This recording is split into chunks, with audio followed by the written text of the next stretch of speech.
Lines media Tamil உறவுகளுக்கு வணக்கம். இன்றைய அரசியல் காலம் நிகழ்ச்சிக்கு தங்களை அன்போடு வரவேற்கிறேன். வணக்கம். இந்த நீலம் பண்பாட்டு மையத்தினுடைய இயக்குனர் ரஞ்சித் அவர்கள் நேற்று இந்த நீட்டை எதிர்த்து போராட்டம் பண்ணியிருக்காரு. அதில் நிறைய சினிமா பிரபலங்கள்லாம் கலந்துக்கிட்டாங்க. அதில் அவர் பேசின ஒரு சில வார்த்தைகள் பெரிய பேசவில்லை. ஒன்று, அம்பேத்கர் சிலையை வைக்க முடியாத நிலையை உருவாக்கி இருக்குது, இன்னும் அதை தாவேக்கா அதற்கான ஒரு முடிவை கொடுக்கல.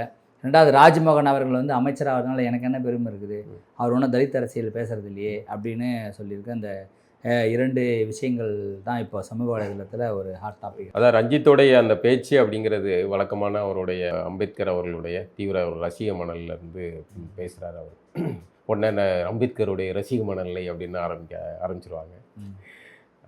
சில கோரிக்கைகள், சில விஷயங்கள் நியாயமானது. ஆனால் அதே சமயம் இன்னைக்கு தாவேக்கா அரசை இந்த காரணமாக கொண்டு அப்படி ஒரு நெருக்கடியை உருவாக்குறது அப்படிங்கிறது ஒரு திட்டம், தோல்வி மனநிலை. பாருங்க, ஒன்றும் செய்யல பாருங்க அப்படின்றத அடிப்படையில் விஜய் வரவு இதை நம்ம சொல்கிறதுனால நம்ம எந்த விருப்பு வெறுப்புகளுக்கு அப்பாற்பட்டு ஒவ்வொரு தடவை இதை சொல்ல வேண்டிய இது இருக்குது. நான் எப்போ ரூட் மாஃபியா கிட்ட மாறிட்டாங்க, விலை போயிட்டாங்க அப்படின்னு கிளம்புறதுக்கு கூட்டமாக ஒரு குரூப்பு காத்துக்கிட்டு இருக்காங்க. நம்ம எப்போவுமே சரியானது, மக்கள் சார்பாக இருந்து பேசக்கூடிய ஆள்கள். அதனால் இதை நம்ம இதை கவனித்ததுலேருந்து நம்ம சொல்கிறோம். விஜய் அரசியல் வரவுக்கு முன்னாடி வரைக்கும் நம்ம அவரை இது திரை அரசியல், இது தமிழ் சினிமா தமிழர்களுக்கு ஒரு மிகப்பெரிய சிக்கலை உண்டு. பல வீடியோ போட்டிருக்கோம், ஏகப்பட்ட வீடியோ பேசியிருக்கோம். நம்ம இது மிகப்பெரிய தமிழினத்துக்கு ஒரு பின்னடைவாக போகும் அப்படிங்கிறது இது ஒரு கோணம். மீண்டும் மீண்டும் எம்ஜிஆரால் எப்படி தமிழ் இனம் திரைமுகத்தில் விழுந்து அதிகாரத்தை அவர்கள் கொடுக்குற நிலைக்கு தள்ளப்பட்டதோ அதனுடைய தொடர்ச்சியாக தான் விஜயும் வர்றாரு. விஜய்க்கும் அந்த அதிகாரம் கொடுக்கப்பட்டது. அது ஒன்று. இன்னொரு கோணம் பார்த்திங்கன்னா, விஜய் நிறைய விஷயங்களை தவிடுபடியாது. இங்கே வேட்பாளர் என்ன சாதி, என்ன மதம், என்ன மொழி, அவர் யார், என்ன எதுவுமே பார்க்கல. விஜய்ங்கிற பிம்பம், விசில்ங்கிற சின்னம் தேர்வு பண்ணி வச்சுட்டாங்க. அப்போ அதில் நம்ம பேசக்கூடிய பல அரசியல் அது தவிடுபடி ஆக்கப்பட்டது. இப்படி விஜய் நிறைய ஒரு மாற்றத்துக்கான ஒரு வேலைகளை செய்கிறாரு. அதே மாதிரி ஆதிராவிட நலத்துறை பேரை நம்ம டுபாக்கூர் திராவிட இனம் இந்த ஆதிராவிடர் நலத்துறை பேரில் கொஞ்சம் உயிர் வாழ்ந்துக்கிட்டு இருக்கு. அதை தூக்கணும் அப்படின்னு ரொம்ப நாள் சொல்லியிருந்தோம். அதை எடுத்தாச்சு, அதை சமூக நீதித்துறைன்னு மாற்றிட்டாங்க. இப்படி ஒவ்வொரு வேலைகளாக செஞ்சுட்டு வர்றாங்க. ஆட்சிக்கு 2 மாதம் ஆகுது. இப்போ டெல்லியில் காக்ரோச் ஜனதா பார்ட்டி ஒரு போராட்டத்தை முன்னெடுக்கிறாங்க. அங்கே வன்முறை காவல்துறை அவர்கள் மீது தடியடிலாம் நடத்துகிறாங்க. அது அதிகார துஷ்பிரயோகம். அதை நம்ம கண்டிக்கிறோம். அதுக்கு நடவடிக்கை எடுக்கணும். அது சரி. இப்போ இங்கே ரஞ்சித்து இந்த கூட்டத்தை நடத்துவதற்கு பின்னணி பார்த்திங்கன்னா, அந்த போராட்டத்துக்கு ஆதரவாக இருந்தால் அந்த போராட்டத்தை நான் ஆதரிக்கிறேன். தமிழ்நாடு அரசு அதை அதுக்கு துணை நிற்கணும். ஏன்னா நீங்கள் நீட்டுக்கு எதிராக நீங்கள் பேசியிருக்கீங்கிற பேச்சு வரைக்கும் சரி. ஆனால் இதில் ராஜ்மோகன், தலித் 7 அமைச்சர்கள் அப்படி இப்படின்னு அவர் வழக்கமான அவருடைய தலித் அரசியல் பேசுகிறாருல்ல, அதில் தான் உடன்பாடு கிடையாது. இப்போ விஜய் பல விஷயங்களை சொல்கிறதில்ல, ரஞ்சித் மாதிரி பேசுகிறது கிடையாது. ஆனால் அது பாட்டு இயல்பாக நடந்துக்கிட்டு இருக்கு. பல விஷயங்களை கட்டுடைக்கிறாரு. எம்சி ராஜா ஹாஸ்டலுக்கு இது நாள் வரைக்கும் எந்த முதல்வர் போனால் வாயில் பாராட்டன்னு இருந்தால், விமர்சிக்கிட்டு இருந்தால் எப்படி பேசுறியோ அது மாதிரி பாராட்டதையும் பேசணும். அதை சொல்ல முடிஞ்சா? எத்தனை பேர் போனாங்க? யாராவது போனாங்களா? ஆனால் ஏன் விஜய் போனார், ஒன்று நடவடிக்கை எடுக்கிற இது ஒரு முன்மாதிரி நடவடிக்கை தானே. இந்த மாதிரி சின்ன சின்ன விஷயங்கள் இப்போ தான் இருங்க. அவங்க இப்போ தான் புது பசங்க, புதிய அவர்கள் இந்த அதிகார மையத்தையே அவர்கள் இப்போ தான் நாற்காலில் உட்காந்து பார்க்குறாங்க. அப்போ ஒவ்வொரு விஷயத்தையும் இனி தான் மெல்ல மெல்ல செய்ய ஆரம்பிப்பாங்க. உங்களுக்கு அட்டகத்தி படம் எடுக்கும்போது சமூகத்தில் எப்படியான ஒரு நெருக்கடி வந்தது? அப்போது நீங்கள் எடுத்த உடனே அதுக்கு டெல்லி மாணவர்கள் போராட்டத்தை பற்றி நீங்கள் பேசுகிறீங்க. இங்கே முதல்ல இந்த குரூப்புகளை பற்றி நம்ம சொல்லி ஆகணும். அதாவது தமிழ்நாட்டை பொறுத்த வரைக்கும் திமுக ஒரு பெரிய ஒரு வேலையை எப்போவுமே செஞ்சுக்கிட்டோம். அது எதிர்கட்சியாக இருக்கும்போது பார்த்தீங்கன்னா, திரைப்பிரபலங்கள், இலக்கிய எழுத்தாளர்கள், போராளிகள், என்ஜிஓ போராளிகள் அவங்க கூப்பிட்டு வச்சு அது ஒரு எப்போவுமே பிஸியாகவே வச்சுருப்பாங்க. எங்கே பார்த்தாலும் போராட்டம் நடந்துகிட்டு இருக்கு. அப்படியே நாட்டில் இது மக்களுக்கு அதை நினைவுபடுத்திட்டே இருப்பாங்க. அதனால தான் நான் சொல்கிறேன், திமுக மிகச்சிறந்த எதிர்கட்சி அப்படின்னு சொல்கிறேன். ஆனால் மிகச்சிறந்த ஆளுங்கட்சி கிடையாது. அது அயோக்கிய கட்சி. அதிகாரத்துக்கு வந்துட்டுனா அதுக்கு நேர் எதிராக பேசுவாங்க. இப்போ ஆட்சியில் இருந்த வரைக்கும் நீட்டுக்காக நீங்கள் என்ன செஞ்சீங்க? முட்டையை தூக்கி காட்டினீங்க, செங்கல் தூக்கி காட்டினீங்க அப்படின்னு ட்ராமா தான் நடக்கவில்லை. என்ன நீங்கள் காங்கிரஸ் வந்தால் நம்ம டக்குன்னு மாற்றிடலாம் அப்படின்னு ஒரு பிளான் பண்ணீங்க, அது நடக்கலை. ஆனால் அதுக்கு என்ன முயற்சி எடுத்தீங்க? அதை தான் எடப்பாடி பழனிசாமி கிடைச்ச கேப்பில் என்ன செய்ய முடியுமோ 7%, 7.5% இடஒதுக்கீடு கொண்டு வந்தார். நிறைய ஏழை குழந்தைகள், அரசு பள்ளி மாணவர்கள் பயன்படுத்தி உள்ளே போகிறாங்க. அது தனி. ஆனால் இந்த திமுகவுடைய அரசியல் இப்படி தான் இருக்கும். அதனுடைய வடிவமாக தான் வந்து இப்போ ரஞ்சித் வந்து போராட்ட காலத்துல திமுக காரங்க உள்ள வரக்கூடாது என்ன இல்லை அப்படிலாம் கிடையாது. அவர்கள் தனியாக நடத்திட்டு போட்டோம், அது பிரச்சனை இல்லை. இந்த போராட்டத்துக்குள்ள உள்ள நுழைஞ்சி ஹைஜாக் பண்ணுறது இருக்குல்ல, இதை எப்பவுமே செய்வாங்க. மெரினா புரட்சியில் தான் இவர்களுடைய வேலை வந்து எடுபடலை, கிளம்பிருங்க அப்படின்னு அனுப்பிட்டாங்க பசங்க. அது மாதிரி இப்போ அந்த ரஞ்சித் வந்து அவர் எந்த கூட்டம் நடத்தினாலும் உடனே அவர் ஒரு டைரக்டர் ஆகிட்டாரு, ஒன்று புகழ்பெற்ற டைரக்டர், தமிழ் சினிமாவில் ஒரு தவிர்க்க முடியாத டைரக்டராக மாறிட்டாரு. இன்னொன்று ஒரு யுக்தியை வச்சுருக்காங்க, இவங்க ஒரு நிகழ்ச்சி நடத்துகிறாங்கன்னு வைங்களேன், அந்த நிகழ்ச்சிக்கு இவர்கள் படத்தில் நடிக்கக்கூடிய ஒரு குரூப்புகள் இயல்பாகவே வந்துடுவாங்க. அது தவிர்த்துட்டு சில பேர் வராத சூழல் இருப்பாங்க. ஐயோ போலனா பார்த்தீங்களா சார், அவர் சாதி வெறியர் சார், இந்த மாதிரி நிகழ்ச்சிக்கெல்லாம் வருவாங்களா சார்னு ஒரே போட்டு எங்கே நம்மளை இப்படி சொல்லிடுவாங்க இங்கிறதுனால உடனே கிளம்புற ஒரு சூழல் வர வேண்டிய நிர்பந்தத்துக்கு ஒரு உளவியல் ரீதியான ஒரு நெருக்கடியை வந்து ரஞ்சித் வந்து தெரிந்தோ தெரியாமலோ மறைமுகமாக செஞ்சுக்கிட்டே இருக்காப்புல. நீங்கள் ஏற்கனவே வந்து அனிதா மரணத்தை ஒட்டி ஒரு கூட்டம் நடந்தால் அவ்வளோ அனிதாவுக்கும் அனிதா இந்த விஷயத்தில் வந்து ரஞ்சித்து அமீர் பஞ்சாயத்துக்கு போச்சு. அப்போ அமீர் ஒரு இதை கருத்தை சொன்னார், உடனே வந்து நாங்கள் அப்படி பண்ணுறோம் இப்படி பண்ணுறோன்னு வழக்கம் போல் ரஞ்சித்து பேசினார். நம்ம ஒரு எல்லாரையும் அரவணைச்சி முதல்ல இந்த போராட்டம் அனிதா மரணத்தின் போதே நான் அதை கண்டிச்சிருந்தேன். அனிதா ஒரு நீட் கொடுமையில் பலியாக்கப்பட்ட மரணிக்கப்பட்ட ஒரு குழந்தை, அது நம்ம எல்லாருடைய குழந்தை, நம்ம தமிழ்நாட்டை சேர்ந்த அத்தனை பேருடைய குழந்தை, நீட்டால் பாதிக்கப்படக்கூடிய அதை அத்தனை பேருடைய குழந்தையாக தான் நம்ம அதை பார்க்கணும். அதை கொண்டு போய் நீங்கள் ஒரு சாதிக்குள்ளே போய் முடுக்காதீங்கன்னா அதை தான் ரஞ்சித் செஞ்சாப்புல.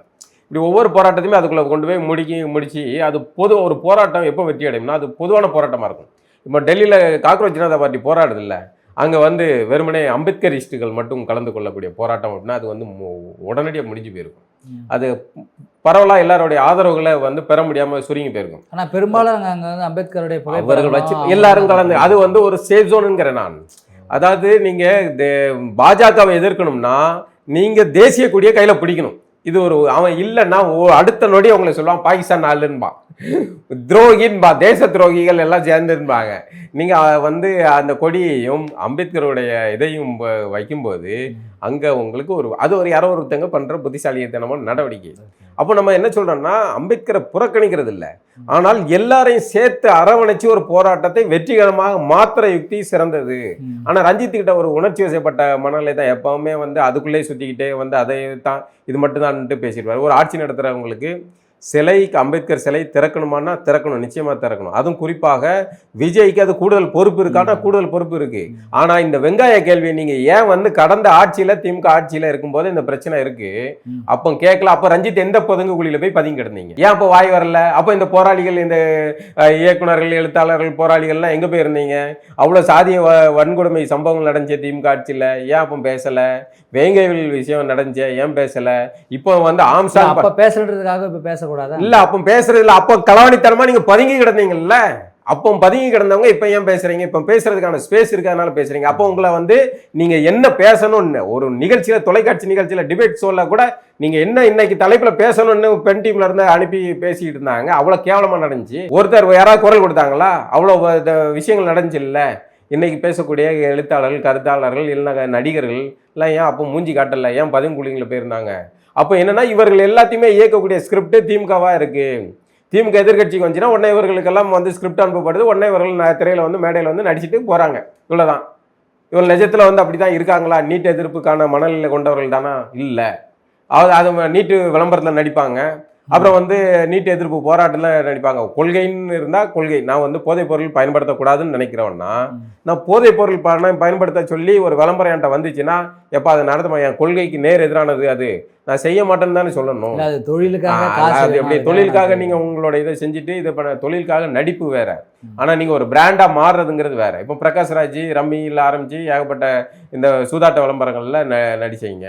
அது எப்படி சரி? நீங்கள் ஒரு சமூக சிந்தனை உண்ட ஒரு கான்சியஸ் உள்ள ஒரு நடிகராக இருக்கிறவர், சமூக அரசியல் பேசக்கூடியவர். அப்போ இதில் வந்து தெளிவாக இருக்கணும். அப்போ இந்த போராட்டங்கள் எல்லாமே என்னென்னா, அப்போ இந்த மாதிரி போராட்டங்கள் எல்லாத்துக்குள்ளேயுமே வந்து இவங்க கலந்துக்கிடுறது வந்து ஒரு கிளிசேவான ஒரு தன்மை, அவ்வளோதான். இந்த டைமுக்கு வரணும். இப்போ அங்கே டெல்லியில் போராட்டம் பூம் ஆகுது, அப்போ இங்கே நம்ம வந்து பங்களிப்பு ஏதாவது செய்யணுங்கிறதுக்காக வர்றது. இப்போ ரஞ்சித் வந்து விஜய் அவர்களுடைய இதை வந்து விமர்சனம் பண்ணுறாரு. அம்பேத்கர் சிலையை திறக்க முடியலங்கிற ஒரு காரணம் வச்சு அது திறக்கணும். அதை விஜயே நம்ம ஏற்கனவே பேசின காரணம் சொன்னோம், விஜய் இதை உடைக்கிறது சிறப்பானது, அவரே போய் சிலையை திறக்க போகிறேன் அப்படின்னு போய் நின்னாருன்னா முடிஞ்சு போச்சு. ஏன்னா உங்களுடைய கொள்கை தலைவராக வச்சிருக்கிறீங்க, அப்போ நீங்கள் தான் அதை உடைக்கணும். நீங்கள் தான் சொல்கிறீங்க நம்மளுடைய சகோதரர்கள் இவங்களாம் இவ்வளோ பேர் நீங்கள் வந்து சமூக நீதி மாடல்னு பேசிக்கிட்டு இருந்தவங்க யாரும் செய்யலை, நாங்கள் தான் செஞ்சுருக்கீங்கன்னா அப்போ இதெல்லாம் செய்யணும். அது வந்து மனநிலை. இன்னொன்று சாதிய மனநிலை ஓவர் நைட்டில் ஆரம்பித்து விஜய் ஆட்சிக்கு வந்தோன்னா ஓவர் நைட்டில் அது மறைஞ்சிட போகிறது கிடையாது. அது நீண்ட கால பயணம். ஆனால் 60 ஆண்டுகளாக ஆட்சி செஞ்சு திராவிட அரசியல் பேசி சமூக நீதினு பேசி உருட்டிக்கிட்டு இருந்தவர்கள் செய்தும் செய்ய மாட்டாங்களாம். சாதியை வந்து நல்ல பெட்ரோல் ஊற்றி வளர்த்து கொளுத்தி விட்டு அரசியல் பண்ணுவாங்களாம். வேங்க வயலில் பாதிக்கப்பட்டவனே குற்றவாளின்னு சொல்லுவாங்களாம். ஆம்ஸ்டாங் படுகொலை ஒரு அட்டவணை பிரிவை சேர்ந்தவர் முக்கிய மாநில தலைவர் ஒருத்தர் கொல்லப்பட்டார். அதுக்கு சிபிஐ விசாரணை அது நீயே செஞ்சுருக்கணும்.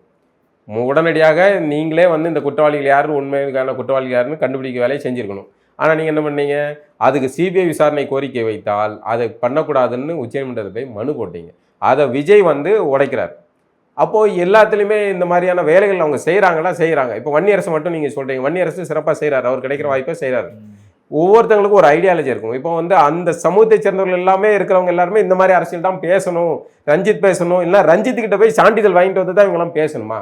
அதில் 7 தலித் அமைச்சர்களாக இருக்காங்கன்னா உங்கள்கிட்ட முதல்ல தலித் அரசியல்ங்கிறத நீங்கள் பேசுகிறதே தப்பு, அதே சட்டவிரோதமானது. நீங்கள் வேணால் வந்து அட்டவணை பிரிவினர்னு சொல்லுங்கள், தலித்துன்னு பேசி அவங்க இல்லாத தலித் ஆட்களை எல்லாத்தையுமே நீங்கள் அதுக்குள்ளே கொண்டு போய் இழுக்கிறதுங்கிறது என்ன மாதிரியானது? உங்களுக்கு தலித்திய அரசியல் பிடிச்சிருக்குன்னா நீங்கள் மட்டும் பேசிக்காங்க, நீங்கள் சுமக்கிறதெல்லாம் மற்றவனும் செய்யணும்னு எப்படி எதிர்பார்க்க முடியும்? அப்போ அந்த தாவேக அரசில் வந்து அட்டவணை பிரிவை சேர்ந்தவர்கள் வந்து அவங்க அமைச்சராயிட்டாங்கன்னா அவர்கள் தலித்திய அரசியல் பேசணும்னு என்ன நிர்பந்தம் சார்? நான் கேட்குறேன். அவன் அந்த பிரிவை சேர்ந்தவர் பொதுவான தானே. நானே கேட்குறேன், அவர் வந்து இந்த ஒரு பறையராக பிறந்துட்டாரு, இல்லை ஒரு தேவேந்திரா பிறந்துட்டாரு, அவர் எஸ்சி பிரிவில் வர்றாரு அப்படிங்கிறனால ரஞ்சித் பேசுகிற அரசியலே அவர் பேசணும்னு என்ன அவசியம் இருக்குது? ஏன் அவர் மக்கள் பிரச்சனையை போலாம்னு கேட்குறேன். மக்கள் பிரச்சனையே பேச வேண்டிய தேவை இருக்குது, அது பொதுவான விஷயமா பேச வேண்டியது. ஆனால் நீங்கள் வந்து ராஜ்மோகன் இதுக்கு முன்னாடி பேசினாரா, ராஜ்மோகன் அமைச்சரானதில் எங்களுக்கு என்ன இருக்குது அப்படிலாம் பேசுகிறதுல என்ன தேவை இருக்குது? ராஜ்மோகன் என்ன செய்ய முடியுதா அதை செய்கிறாரு, அதை வந்து பாராட்டும். விஜய் என்ன செய்கிறாரா அதை பாராட்டுறது தவறு இருந்தால் சுட்டி காட்டுங்க. அம்பேத்கர் சிலை திறக்கணும்னா திறக்கணும், அது அவசியமானது, அந்த கோரிக்கை பேசுங்க. அதுக்கெல்லாம் இவர்கள்லாம் வந்ததில்லை, எங்களுக்கு ஒன்றும் இல்லைன்னா அப்போ ரஞ்சித் மட்டும் தான் வந்து தனியாக வந்து தலித்துகளுக்காக ஒரு அமைப்பு நடத்தி ஒரு கட்சி நடத்தி நீங்கள் தலித்துகள் 40 பேரோ எத்தனை பேர் இருக்காங்க அத்தனை பேருக்கு நீங்களே நின்று அப்படி அதுதான் ரஞ்சித்தோட திட்டமே, நீண்ட கால செயல் திட்டமே அதான். அப்படி ஒரு மூமெண்ட்டை உருவாக்கி மற்ற கட்சியில் இருக்கிறவர்கள் யாருமே வந்து வெற்றி பெற இதாகக்கூடாது.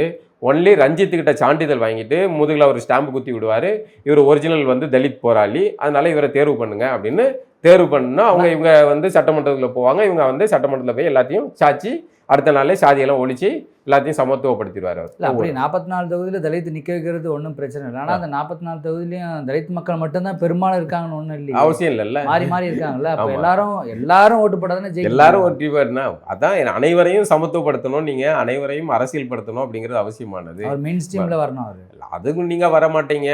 நீங்கள் வந்து ஆம்ஸ்டாங் படுகொலை நடந்து இதுக்கப்புறம் இவர் ஒரு பேரணி நடத்தினார்ல, நல்லா ஞாபகம் இருக்கு. அந்த பேரணி நடத்தினப்போ அந்த பேரணியில் கலந்துக்க கூடாதுன்னு திமுக திருமாவளவன் அவர்கள் வந்து தன்னுடைய தொண்டர்களுக்கு ஒரு சொல்றாரு.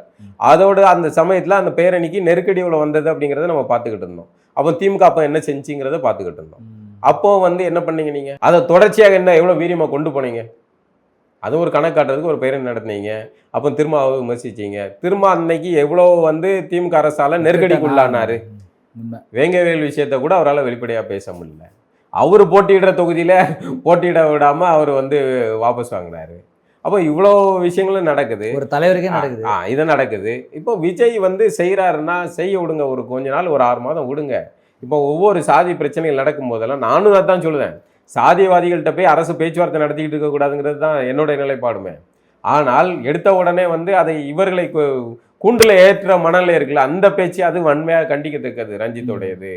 அது வந்து ராஜ்மோகன் மாதிரியான இயங்கக்கூடிய ஒரு ஆட்களை வந்து நீங்கள் இப்படி விமர்சிப்பது என்பது முறையானது கிடையாது. அப்படின்னா ரஞ்சித்தோடைய ஆட்கள் மட்டும்தான் வந்து அரசியலில் இருக்கணும் அப்படின்னு ரஞ்சித் நினைக்கிறாரா?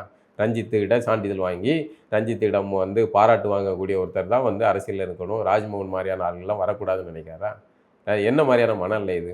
எல்லாருமே நான் என்னன்னு கேட்குறேன், எல்லாருமே வந்து ரஞ்சித்தோடைய அரசியலை ஏற்றுக்கணும்னு அவசியமானு கேட்குறேங்க. ஒரு பறையர், இப்போ மூர்த்தி ஏர்போர்ட் மூர்த்தி பறையர், அவர் வந்து தன்னை ஆண்ட பரம்பரையாக கருதுறாரு. ரஞ்சித்து தன்னை தாழ்த்தப்பட்டவராக அதை தலித்தாக கருதுறாரு. ஏர்போர்ட் மூர்த்தி வந்து எதுக்கு தன்னை தலித்துன்னு சொல்லணும்? ஏர்போர்ட் மூர்த்திகிட்ட போய் சொல்லுவாரா ரஞ்சித்து? ஏர்போர்ட் அவர்களே, நீங்கள் வந்து உங்களை தலித்துன்னு சொல்றது இல்லைன்னு கேட்பீங்களா? சொல்லி பாருங்களேன். அப்போ ரஞ்சித்தோடைய மனநிலை வந்து குழப்பமானது. அவரு தன்னை மக்களுக்கு பிரச்சனை இருக்கு அப்படின்னு அவர் சொல்றாரு. மக்களுக்கு பிரச்சனை இருக்குன்னு அதை பேசுங்க. விஷயம் ஆனா வந்து என்னன்னா திரும்ப திரும்ப நீங்க என்ன முத்திரை குத்த வர்றீங்க? திரும்ப திரும்ப நீங்க செய்யறது அரசியல் என்னது? இது பின்னாடி எல்லாமே இருக்கிறது. இன்னொன்று, இந்த சிஜேபி அந்த போராட்டத்தில் அவர்கள் ரொம்ப ஒரு அழகான ஒரு விஷயம் இருந்துச்சு அந்த செய்தியில். இந்த போராட்டம் மாணவர்களுக்கானது, எதிர்கட்சிகளுக்கானது கிடையாது. நைஸா உள்ளுக்குள்ள வராதீங்கிறது செருப்பால் அடிச்சாமல சொல்லிட்டாப்ல. நீங்க வந்து காங்கிரஸ் ராகுல் காந்திக்கு ஏதாவது தகுதி இருக்கா? நீட் தேர்வை கொண்டு வந்தது நீங்களும் தான். நளினி சிதம்பரம் தான் வந்து அதுக்கு உச்சநீதிமன்றத்தில் வாராடி அந்த நீட் தேர்வை கொண்டு கூச்சமா இல்லை உங்களுக்குலாம்? நீட் தேர்வுக்கு பத்தி பேசுறாங்களே, என்ன மூஞ்சி வச்சுட்டு போய் பேசுறீங்க? கொஞ்சம் கூட அருகதை கிடையாது உங்களுக்கு. திமுக அதுக்கு கையெழுத்து போட்டது தான். உங்க காங்கிரஸ் ஆட்சியிலும் காங்கிரஸ் கூட திமுக கூட்டணியில இருந்த ஆட்சியில தான் வந்தது வினையே. இது வெக்கமா இல்லை உங்களுக்கு? நீங்க நீட் தேர்வை பத்தி பேசுறதுக்கு உங்களுக்கு என்ன மூஞ்சி வச்சு பேசுறீங்க? மாணவர் போராட்டம் இதுதான் வந்து இந்த திருட்டுத்தனங்கிறது. இவர்கள் தான் அநீதியை செய்வார்கள். அப்புறம் அந்த அநீதியை களையிறதுக்காக போராட்டம் நடத்துறதா போய் அந்த போராட்டத்தில் கூச்சமே இல்லாமல் போய் உட்கார்ந்துக்கிட்டு இருக்கிறது. இது திமுகவுக்கும் காங்கிரஸுக்கும் வாடிக்கையானது.